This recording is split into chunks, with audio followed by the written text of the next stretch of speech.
¿Sabías que una emoción no es lo mismo que un estado emocional? Todos los seres humanos, hemos dicho, tenemos la capacidad de emocionarnos. No podemos no emocionarnos, así como no podemos no respirar. En constante momento estamos de alguna manera con alguna emoción o con algún estado emocional. ¿Y qué es esto? ¿O cuál es la diferencia de la emoción versus el estado emocional? La emoción es aquello que tú sientes en determinado momento como reacción ante un hecho o una circunstancia externa o interna también, porque probablemente interpretes algo que te está ocurriendo y eso te genere una emoción.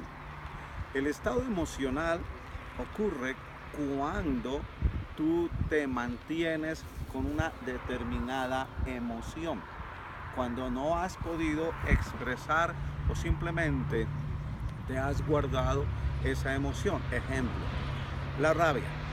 La rabia es una expresión emocional básica, auténtica, natural. Y qué importante es que aprendamos a expresar en su momento, cuando se presente esa emoción. Porque culturalmente se nos ha dicho que es malo expresar la rabia, que no es bueno. No, por el contrario, es altamente saludable expresar no solamente la rabia, sino cualquier emoción, que digo es transitoria, es pasajera. Ahora bien, si yo me guardo esa rabia, no la expreso, eso se va a convertir en resentimiento. Y ese resentimiento es el estado emocional. De otro lado, por ejemplo, el miedo. El miedo es una emoción también importante que me permite proteger mi integridad ante una situación o circunstancia externa.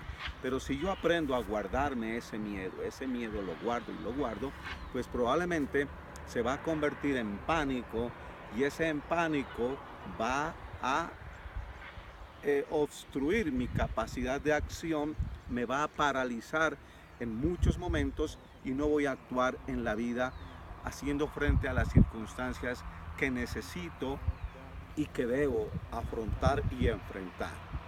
Así que ese pánico es el estado emocional, ese miedo mantenido en el tiempo, ese miedo no digerido, si se quiere decir.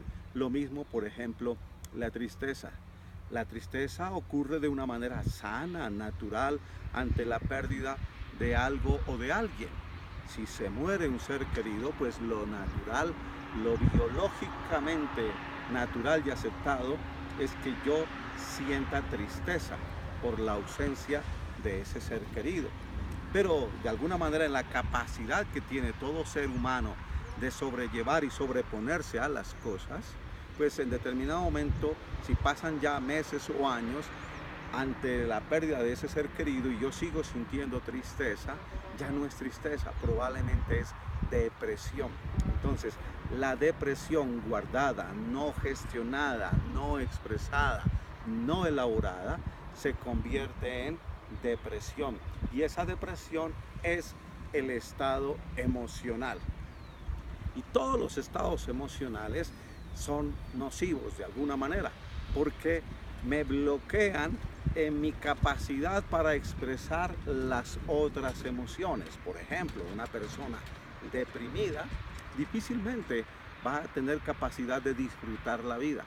O una persona con miedo, con pánico, también difícilmente va a tener capacidad de alegrarse ante las distintas circunstancias de la vida. O por ejemplo, una alegría mantenida como estado emocional se convierte en euforia y esa euforia mantenida en el tiempo en determinado momento es patológica porque en algún momento yo tendré necesidad de expresar tristeza o por ejemplo ternura. Así que cuán importante es que nos conectemos con esa idea de la inteligencia emocional, de que seamos capaces de aprender a expresar las emociones, exteriorizarla. Emoción viene de movimiento, moción, movimiento. Y esa emoción me permite irme moviendo en la vida, aprender a transitar los distintos caminos que la vida me presenta y de allí depende nuestro estado emocional. Recuerda, la salud no lo es todo en la vida, pero sin salud todo es nada. Y si no estás siendo feliz en este mundo, ¿para qué mundo lo estás reservando?